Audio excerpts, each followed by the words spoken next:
Bismillahirrahmanirrahim. Assalamualaikum warahmatullahi wabarakatuh. Kita lanjutkan pembahasan kita mengenai upah. Jadi topik kita pada ini tentang upah. Bahwa upah adalah sesuatu yang menjadi tujuan dari pekerja atau buruh sebagai pendapatan yang diharapkan dari kegiatan bekerja, sehingga sangat penting kalau kita membahasnya supaya kita dapat mengerti kedudukan upah dalam sistem hukum ketenagakerjaan kita.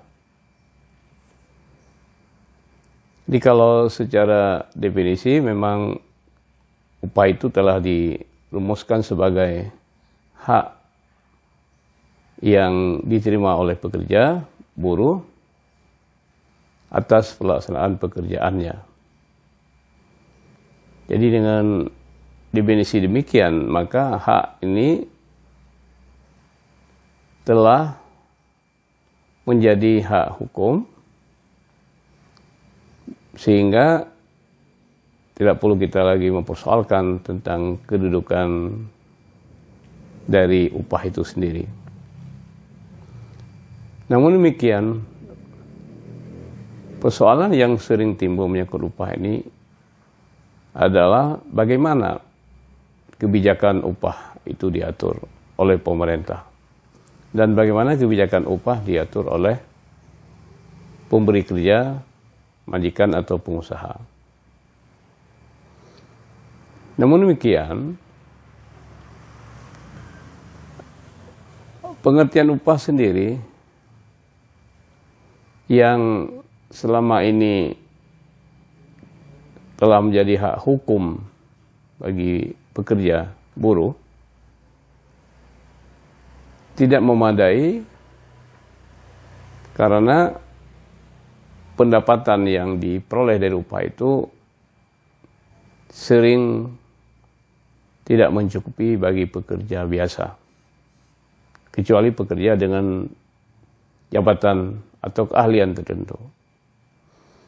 Oleh karena itu, di dalam peraturan pemerintah nomor 36 tahun 2001 yang baru ini ditetapkan bahwa pendapatan pekerja buruh bagi dua, yaitu upah dan pendapatan non-upah. Kalau pendapatan upah, kebijakan pemerintah telah dituangkan dalam bentuk ketentuan upah minimum yang sudah lazim kita ketahui, di mana upah minimum itu ditetapkan dalam jumlah nominal tertentu. Jadi besaran upah minimum itu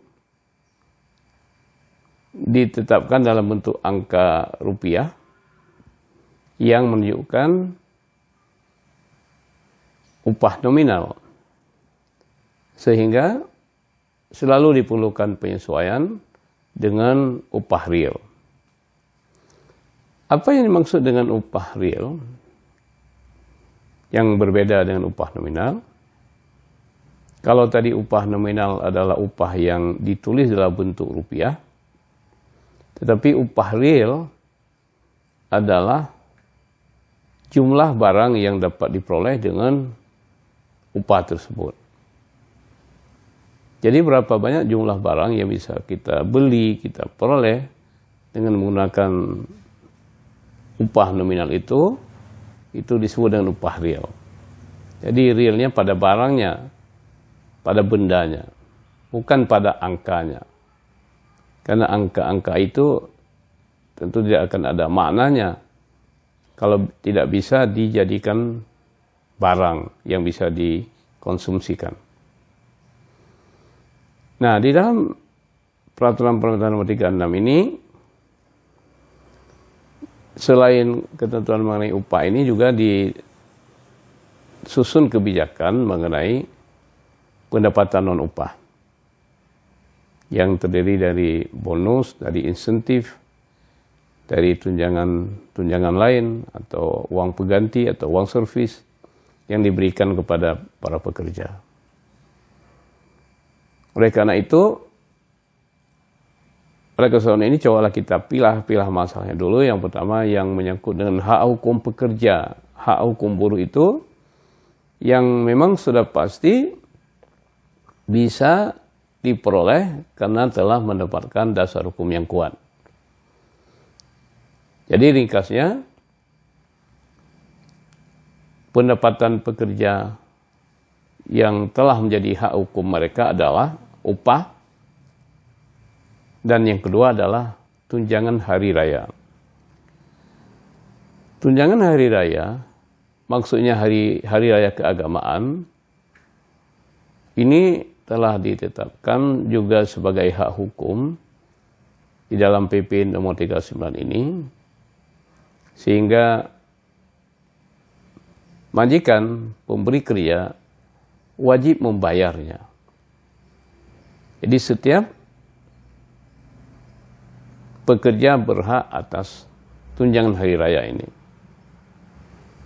Tapi ada suatu hal yang kurang memuaskan di dalam PP 36 ini, bahwa rumusan ketentuan menyangkut dengan THR ini tidak menggunakan bahasa hukum yang tepat, misalnya menggunakan kata wajib atau harus. Tapi hanya menyebutkan saja bahwa pengusaha membayarkan tunjangan hari raya keagamaan, THR. Dan juga ditegaskan bahwa THR ini harus dibayar paling telat 7 hari sebelum hari raya. Ini ditegaskan di dalam PP 36 ini. Jadi para pekerja, buruh tidak perlu khawatir tentang THR ini karena sudah menjadi hak hukum. Nah, sekarang yang juga harus diperjuangkan yang di luar itu, yang sifatnya kebijakan pengupahan yang merupakan pendapatan non upah. Yang tadi kita sebutkan misalnya insentif, bonus, tunjangan lain dalam bentuk uang pengganti atau uang servis. Yang ini memang harus diperjuangkan dan diwujudkan dengan cara menempatkannya di dalam perjanjian kerja atau dalam peraturan perusahaan atau dalam perjanjian kerja bersama. Kita sering mendengar istilah bonus. Bonus ini adalah pendapatan yang diberikan berdasarkan keuntungan yang diperoleh oleh perusahaan. Jadi bonus itu yang pertama tergantung pada kebijakan dari perusahaan, yang kedua tergantung pada keuntungan yang diperoleh. Oleh karena itu, serikat pekerja harus memperhatikan ketika menyusun perjanjian kerja bersama, supaya di dalam perjanjian kerja bersama itu dimasukkan komponen bonus ini yang peroleh dari keuntungan perusahaan. Kalau tidak dimasukkan di dalam perjanjian kerja bersama, pekerja sendiri, buruh sendiri, boleh juga lakukan negosiasi dengan pemberi kerja supaya dimasukkan dalam perjanjian kerja. Atau boleh juga dimasukkan dalam peraturan perusahaan. Jadi bonus ini dapat ditetapkan dalam ketiga instrumen tersebut, yaitu bisa dalam perjanjian kerja, bisa dalam peraturan perusahaan, bisa juga dalam perjanjian kerja bersama. Tapi ini tentu harus diusahakan sebelum ketiga hal itu disahkan. Yang juga harus diperhatikan mengenai insentif juga demikian. Insentif itu juga harus dibicarakan dan dimasukkan dalam perjanjian kerja, peraturan perusahaan atau dalam perjanjian kerja bersama. Termasuk juga yang tadi kita sebutkan adanya uang pengganti atau uang servis, itu juga harus diperjanjikan. Nah, kembali kepada persoalan upah tadi yang merupakan pendapatan utama yang diperoleh oleh para pekerja. Di dalam struktur upah yang disusun oleh Peraturan Pemerintah Nomor 36 Tahun 2001 ini ada 4 model komponen upah. Yang pertama, upah dalam bentuk upah pokok saja. Tidak ada tunjangan, tidak ada apa-apa yang lain. Model yang kedua adalah komponen upah itu terdiri dari upah pokok dan tunjangan tetap. Jadi selain upah pokok ada tunjangan tetap. Model ketiga adalah upah ditambah dengan tunjangan tetap dan ditambah dengan tunjangan tidak tetap. Jadi ada upah yang merupakan upah pokok, ada tunjangan tetap, ada tunjangan tidak tetap. Jadi model komponen upah yang disusun dalam PP 36 ini, tadi kita sudah sebutkan, yang pertama adalah hanya ada komponen upah pokok, yang kedua adalah upah ditambah dengan tunjangan tetap, dan ketiga adalah upah ditambah dengan tunjangan tidak tetap, tunjangan tetap dan tunjangan tidak tetap. Yang keempat adalah upah dengan tunjangan tidak tetap. Ini merupakan bentuk yang keempat yang nanti kita coba cek di dalam PP 36 ini, bahwa perbedaan ini bisa dengan mudah kita lihat di dalam PP 36 ini mengenai komponen upah atau model upah yang dirumuskan sebagai bentuk kebijakan dari pemerintah. Tapi yang lebih penting dari komponen upah yang ditetapkan 4 macam ini adalah struktur dan skala upah. Struktur dan skala upah ini ditetapkan dalam peraturan perusahaan. Ini menyangkut dengan kebijakan perusahaan. Kebijakan perusahaan ini tentu juga harus dipengaruhi oleh faktor eksternalnya. Faktor pekerja, faktor serikat pekerja, pemerintah.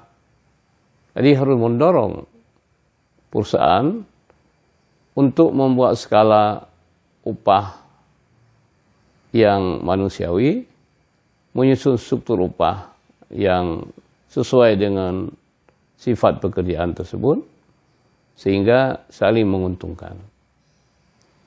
Jadi kita sebutkan tadi dengan istilah struktur upah.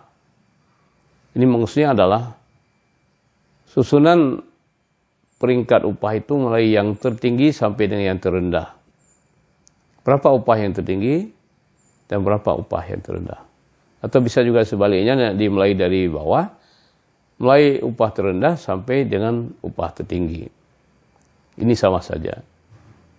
Kita ambil contoh misalnya, kalau kita ambil formula upah yang tertinggi sampai yang terbawah. Yang tertinggi itu misalnya yang di luar Dewan Direksi, jabatan-jabatan untuk para pekerja. Biasanya itu pada perusahaan yang telah besar, telah mapan, disebut dengan Vice President. Vice President ini satu tingkat lebih tinggi daripada manajer senior. Jadi berapa gaji seorang Vice President perusahaan itu? tentu berada di atas gaji atau upah dari manajer senior.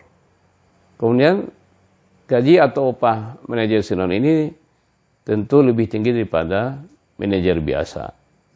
Dan seterusnya ke bawah. Di bawah manajer itu mungkin ada kepala bagian, ada superintenden, ada pengawas, mungkin ada kepala seksi, dan sampai pada pelaksana. Pelaksana itu nanti mungkin juga ada tingkatannya lagi, ada ranknya lagi yang bermacam-macam. Jadi idealnya antara gaji tertinggi dengan terendah itu tidak terlalu senjang. Jadi sehingga tidak timbul kesenjangan ekonomi dan sosial yang begitu parah dalam masyarakat. Di sini peran pemerintah sangat penting untuk mengontrol bagaimana struktur upah itu disusun.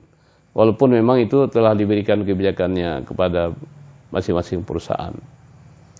Tapi kan sangat tidak adil kalau mudah-mudahan tidak terjadi. Kalau terjadi kesenjangan pendapatan antara satu pekerja yang mempunyai kedudukan yang tinggi dengan pekerja biasa yang mempunyai kedudukan yang rendah. Jadi kesenjangan pendapatannya ini,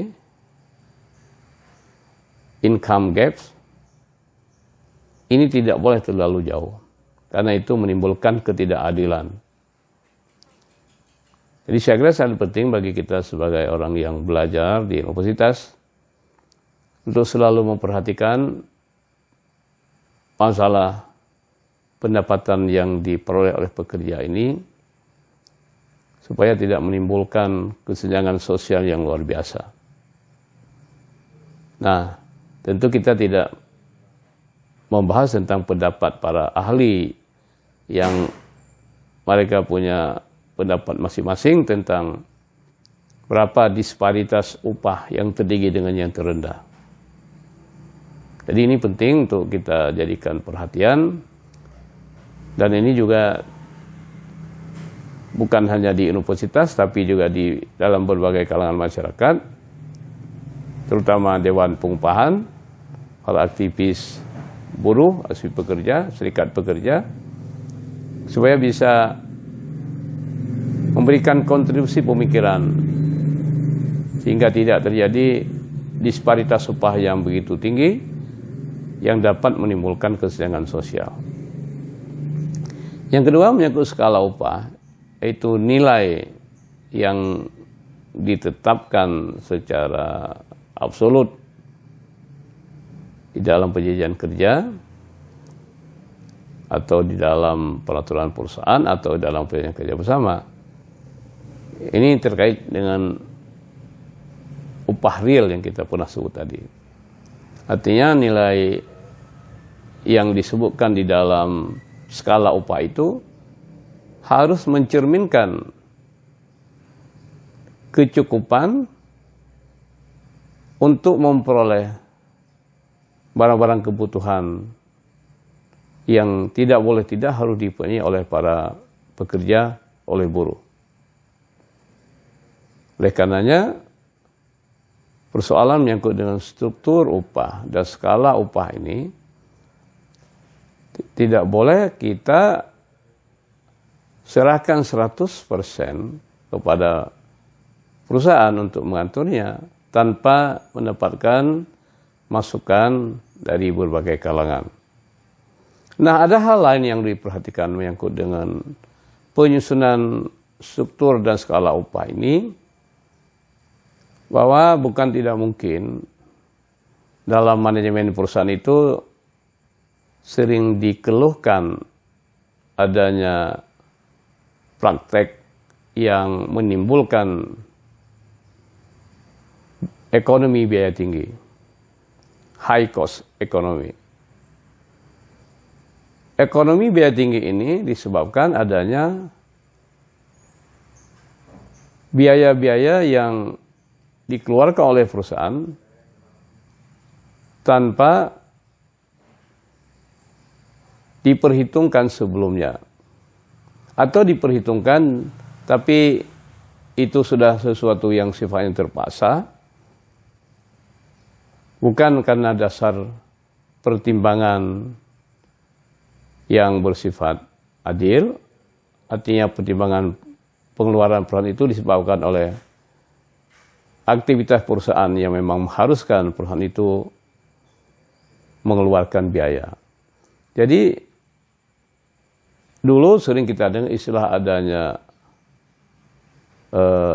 upeti, adanya korupsi, adanya macam-macam uang yang harus dibayarkan kepada pihak yang tidak mempunyai status yang jelas, ataupun kepada pihak-pihak yang punya status jelas, atau pihak-pihak yang memanfaatkan status sosial politiknya untuk mendapatkan keuntungan dari pihak perusahaan.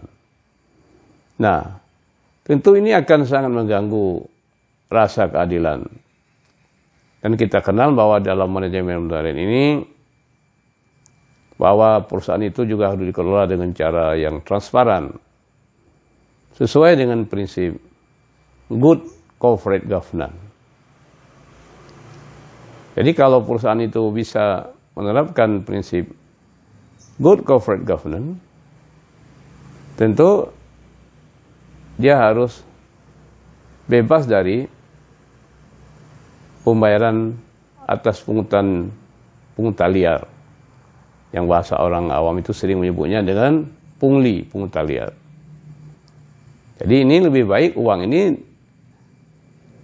dibayarkan kepada pekerja, kepada buruh. Jadi tidak dibiarkan kepada pihak-pihak yang tidak berhak. Nah, jadi persoalan high cost economy ini selalu menjadi ancaman, menjadi momok bagi perusahaan, sehingga menimbulkan ketidaknyamanan bagi pengusaha untuk berusaha di suatu tempat. Kita kembali kepada upah minimum, bahwa dalam konsep upah minimum ditetapkan berdasarkan kondisi ekonomi di setiap provinsi dan di setiap kabupaten kota. Kebijakan upah minimum yang sudah lama kita kenal, yaitu dengan adanya ketentuan dari pemerintah menetapkan jumlah upah minimum sebagai bentuk dari jumlah upah yang paling bawah yang boleh dibayarkan, sehingga tidak boleh pengusaha membayar upah di bawah ketentuan upah minimum itu. Nah, persoalannya yang timbul adalah bahwa di samping sisi positifnya ketentuan upah minimum ini, adanya kesenjangan ekonomi antar daerah.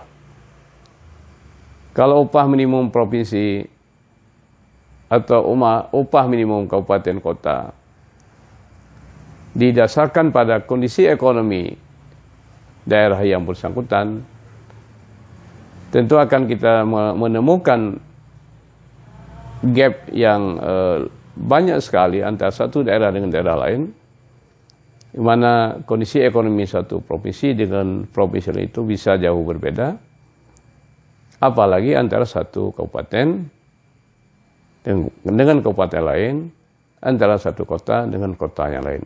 Ini kondisi real, di mana kondisi ekonomi tidak merata ini menjadi persoalan yang sebenarnya harus diperhatikan oleh semua kepala daerah, karena kepala daerah seperti gubernur, bupati, wali kota nanti akan menerapkan ketentuan upah minimum di masing-masing daerah ini.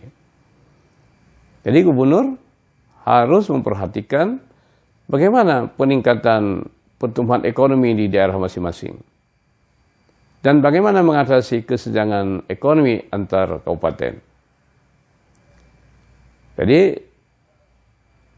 usaha-usaha untuk pemerataan pembangunan ekonomi ini akan langsung memberi dampak positif atas pemerataan pendapatan masyarakat. Dalam hal ini kita sebut tadi dengan pendapatan pekerja atau buruh. Di daerah yang banyak industrinya, tentu akan berbeda dengan daerah yang tidak ada industri.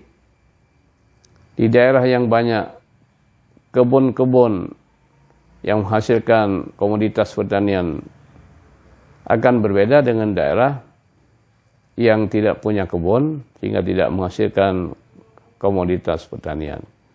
Begitu juga daerah tambang seperti di Kalimantan Timur yang begitu banyak perusahaan tambang. Tentu ini harus dijadikan sebagai fokus bagi pelaksanaan pembangunan yang adil dan merata. Jadi tidak mungkin hanya pemerintah pusat saja yang mengatur bagaimana bisa menetapkan kebijakan upah minimum di setiap daerah dalam rangka memberikan upah yang layak kepada pekerja, kepada buruh, tanpa adanya kontribusi dari pemerintah daerah. Jadi saya kira ini kuliah yang harus dibahas, dilanjutkan dengan pembicaraan kita mengenai upah dan mengenai pendapatan pekerja ini dengan kebijakan ekonomi. Jadi tidak mungkin kita hanya bicara soal hukum saja tentang hak normatif pekerja buruh tanpa membicarakan kebijakan ekonomi. Karena uang itu akan bertambah kalau aktivitas ekonominya meningkat. Aktivitas ekonomi meningkat tentu dengan dukungan dari pemerintah dan pemerintah daerah, tidak hanya menyangkut dengan infrastruktur, tetapi juga berbagai kemudahan-kemudahan lain, termasuk juga misalnya menyederhanakan perizinan. Jadi di samping menghilangkan pungutan liar tadi juga menyederhanakan perizinan dan memantau, mengusahakan, memberdayakan masyarakat yang berada di daerah-daerah tertinggal. Ya barangkali tentu ada kementerian daerah tertinggal ya. Dulu ada namanya Kementerian Daerah Tertinggal. Jadi mereka harusnya juga berperan penting dan melakukan koordinasi yang efektif dengan Kementerian Tenaga Kerja dan kementerian lain yang bisa sama-sama menyusun kebijakan dalam rangka meningkatkan pendapatan pekerja, pendapatan buruh. Nah, saya kira demikian untuk kesempatan ini. Mudah-mudahan ada manfaatnya. Billahi taufiq wal hidayah. Wassalamualaikum warahmatullahi wabarakatuh.